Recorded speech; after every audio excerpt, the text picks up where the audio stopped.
Well, Jordan just told me about it last night when she was at the hospital. You know, we talked on the phone for a long time, right?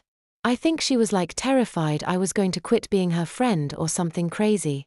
She's all stress and embarrassed about it like it's this terrible secret.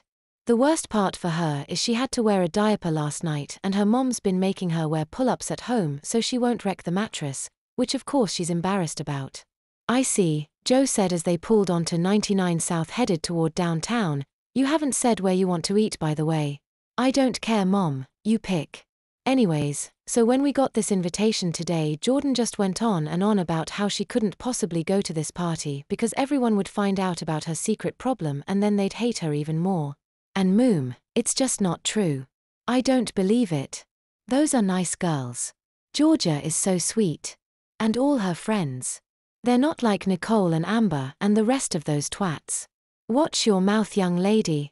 Joe probably would have used the same word herself, but she had to at least act like a responsible mother. Sorry, but they are. Joe glared at her. Anyways, I'm pretty much Jordan's only friend and she keeps doing things like this to alienate herself from other friendships. I'm really worried about her. All she does is stay in her room and write those silly stories. I mean, we hang out and stuff and I love her because she's so smart and funny and creative, but I'm worried she's gonna drive herself crazy by how serious she is. Like, could that be causing this bedwetting thing in the first place? So that's why you're so upset. You're not so much worried about George's feelings as you are worried about Jordan. I guess so. They were crossing the bridge over the causeway connecting Puget Sound with Lake Union. Alex looked out and saw a ferry headed to the island across bay. Listen, honey, Jordan's got to find her own way in life. She's got to make her own decisions and she's got to make her own mistakes.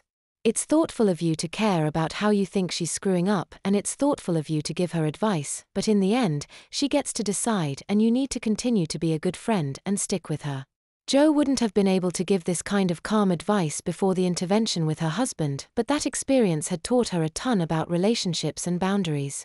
She continued, because she's so young, and because I'm personal friends with Sally, I'll mention it to her, but that's all the more any of us can do at this point. Alex felt frustrated. She continued to look out the window. But as for you, you need to find a way to let this go. You are not your friend. You are not Jordan. You make your own decisions and so does she. And you can still love her and be her friend. Right. Right, Mom. Alex knew she was right. As far as she could understand this mumbo-jumbo. Jordan and what she considered to be her antisocial ways still frightened Alex, and this bedwetting thing just seemed like an excuse to stay home more.